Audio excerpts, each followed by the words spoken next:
राधे राधे दोस्तों, आइए हमारे चैनल अलौकिक श्रद्धा में आपका स्वागत है। आज हम इस वीडियो में वैशाख माह महात्म कथा अध्याय 16 सुनेंगे।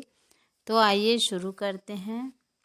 श्री सुतदेव जी से भगवान कार्तिकेय के जन्म का वृतांत सुनकर राजा की श्रुति कीर्ति ने कहा, हे महाराज, आपके श्रीमुख से ये कथा सुनकर मैं धन्य हुआ। अब कृपा कर मुझे वैशाख मास में छत्र दान करने का महात्म्य सुनाइए, क्योंकि वैशाख के कर्तव्य शुभ कर्मों को सुनते सुनते मेरी तृप्ति नहीं होती। राजा के ऐसे वचन सुन श्रुतदेव जी ने कहा, राजन, जो लोग वैशाख मास में धूप से संतप्त होने के वाला महात्मा पुरुषों के ऊपर छाता लगाते हैं, उन्हें अनंत पुण्य की प्राप्ति होती है। छत्रदान के फल की एक प्राचीन कथा कहता हूँ, ध्यान से सुनो। सतयुग में वंग देश में हेमकांत नाम से एक विख्यात राजा थे। शस्त्रधारियों में वे श्रेष्ठ थे। एक दिन वे शिकार खेलने के लिए घने जंगल में गए। वहाँ अनेक प्रकार के मृग और वराह आदि जंतुओं को मारकर जब वे बहुत थक गए, तब दोपहर के समय मुनियों के आश्रम पर आए। आश्रम में सतर्ची नामक ऋषि व्रत में मग्न समाधि लगाए ध्यान कर रहे थे। इससे उनको पता न चला कि आश्रम में कौन आया है। अतः ऋषि ने उठकर राजा का सम्मान नहीं किया, जिससे राजा को बड़ा क्रोध हुआ और उन्होंने उन महात्माओं को मार डालने का निश्चय किया। तब उन ऋषियों के 10,000 शिष्यों ने राजा को मना करते हुए कहा, ओ खोटी बुद्धि वाले नरेश, हमारे गुरु इस समय समाधि में हैं, बाहर कहाँ क्या हो रहा है इसको ये नहीं जानते, इसलिए इन पर तुम्हें क्रोध नहीं करना चाहिए। तब राजा ने क्रोधित होकर शिष्यों से कहा, द्विज कुमारों, मैं मार्ग से थका मांदा यहाँ आया हूँ, अतः तुम ही लोग मेरा आतिथ्य करो। राजा के ऐसा कहने पर वे शिष्य बोले, हम लोग भिक्षा मांगकर खाने वाले हैं, गुरुजनों ने हमें किसी के आतिथ्य के लिए आज्ञा नहीं दी है। हम सर्वथा गुरु के अधीन हैं, अतः तुम्हारा आतिथ्य कैसे कर सकते हैं। शिष्यों का यह कोरा उत्तर पाकर राजा ने उन्हें मारने के लिए धनुष उठाया और इस प्रकार कहा, मैंने हिंसक जीवों और लुटेरों के भय आदि से जिनकी अनेकों बार रक्षा की है, जो मेरे दिए हुए दानों पर ही पलते हैं, वे आज मुझे सिखलाने चले हैं कि मुझे नहीं जानते। ये सभी कृतज्ञ और बड़े अभिमानी हैं। इस आताताइयों को मार डालने पर भी मुझे कोई दोष नहीं लगेगा। ऐसा कहकर वे कुपित हो धनुष बाण से बाण छोड़ने लगे। बेचारे शिष्य आश्रम छोड़कर भय से भागे। भागने पर हेमकांत ने उनका पीछा किया और 300 शिष्यों को मार गिराया। शिष्यों के भाग जाने पर आश्रम पर जो कुछ सामग्री थी उसे राजा के पापात्मा सैनिक ने लूट लिया। पाप बुद्धि सैनिकों ने सारा सामान ले लिया और खूब भोजन किया। जब सायंकाल के समय राजा सेना सहित पुरी में आया, उसके पिता राजा कुशकेतु ने अपने पुत्र का यह अन्यायपूर्ण कार्य सुना। तब उसे राज्य करने के अयोग्य जानकर उसकी निंदा करते हुए उसे देश से निकाला दे दिया। पिता के त्याग देने पर हेमकांत घने वन में चला गया। वहां पर उसने बहुत वर्षों तक निवास किया। ब्रह्महत्या उसका सदा पीछा करती रही थी, इसलिए वह कहीं भी स्थिरता पूर्वक रह नहीं पाता था। इस प्रकार इधर उधर घूमते हुए उस दुष्ट आत्मा के 28 वर्ष व्यतीत हो गए। एक दिन वैशाख मास में दोपहर का समय था। महामुनि तीर्थ यात्रा के प्रसंग से उस वन में आए। वे धूप से अत्यंत दुखी और प्यास से बहुत पीड़ित थे, इसलिए किसी वृक्षहीन जगह पर मूर्छित होकर गिर पड़े। दैवयोग से हेमकांत उधर आ निकला। उसने मुनि को प्यास से पीड़ित, मूर्छित और थका मांदा देख उन पर बड़ी दया की।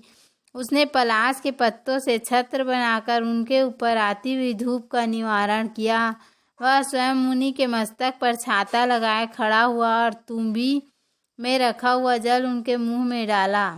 इस उपचार से मुनीश्वर को मूर्छा आ जाती रही। जब चेत हुआ तो छत्री के दिए हुए पत्ते के छाते को लेकर अपनी व्याकुलता दूर की।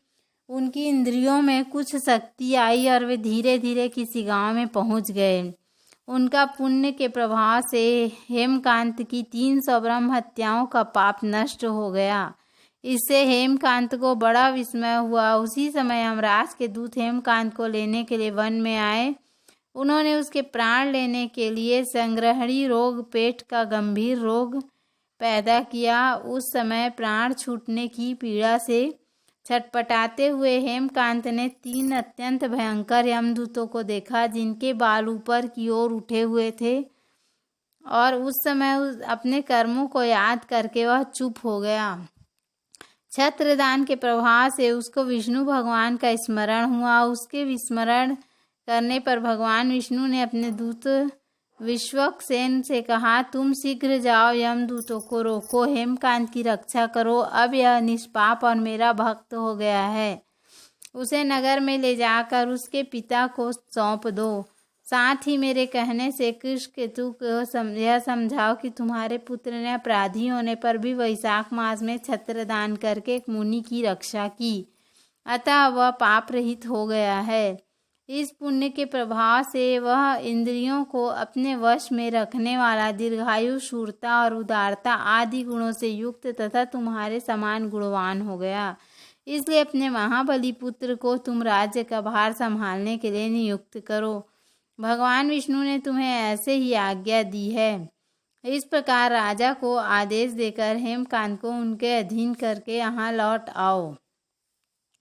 भगवान विष्णु का यह आदेश पाकर महाबली विश्वक हेमकांत के पास आकर यमदूतों को रोका और अपने कल्याणमय हाथों से उसके सब अंगों को में स्पर्श किया। भगवत के स्पर्श से हेमकांत की सारी पीड़ा क्षण भर में दूर हो गई।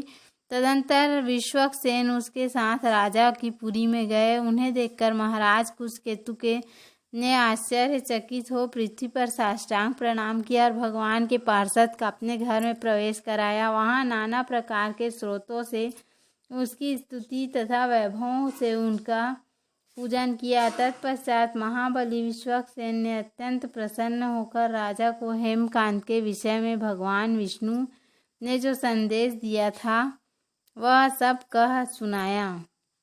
उसे सुनकर कृष्णकेतु ने पुत्र को राज्य पर बिठा दिया और स्वयं विश्वक्सेन की आज्ञा लेकर पत्नी सहित वन को प्रस्थान किया। इसके बाद विष्णु पार्षद विश्वक्सेन श्वेतद्वीप में भगवान विष्णु के समीप चले गए।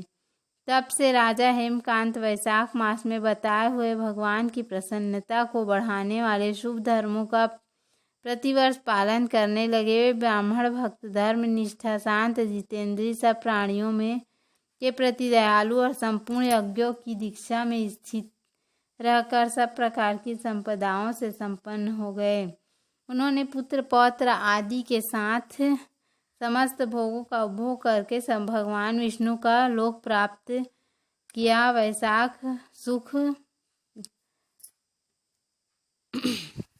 वैशाख मास सुख से साध्य, अतिशय पुण्य प्रदान करने वाला है। पाप रूपी ईंधन को अग्नि की भांति जलाने वाला, परम सुलभ तथा धर्म, अर्थ, काम, मोक्ष चारों पुरुषार्थों को देने वाला है।